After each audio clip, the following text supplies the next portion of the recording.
ഉളിയന്തടുക്ക DWLP സ്കൂളിൽ 2 ദിവസങ്ങളിലായാണ് camp നടന്നത്. പരിപാടി KPCC എക്സിക്യൂട്ടീവ് അംഗം P. ഗംഗാധരൻ നായർ ഉദ്ഘാടനം ചെയ്തു.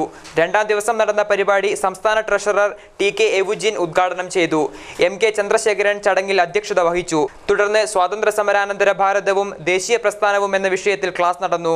മുൻ MP PT തോമസ് നേതൃത്വം നൽകി. സമാപന സമ്മേളനം DCC പ്രസിഡന്റ് CK ശ്രീധരൻ ഉദ്ഘാടനം ചെയ്തു.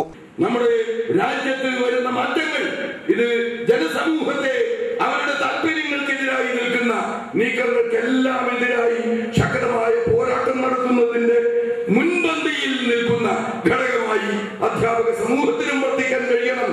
നാടിന് സ്വാതന്ത്ര്യം നേടിത്തരുന്ന പോരാട്ടത്തിൽ ഒരുപക്ഷെ കേരളത്തിൽ പോലും മലബാറിലും മറ്റും നടന്നിട്ടുള്ള പോരാട്ടങ്ങളെ നയിച്ചത് അധ്യാപകരായി. A. സുനിൽകുമാർ അധ്യക്ഷത വഹിച്ചു. M. Taranath Madhur, K. Yusuf, KK Suhara, KV Raveendran, Mohandas, TK Sreedharan, PT Benny എന്നിവർ സംസാരിച്ചു.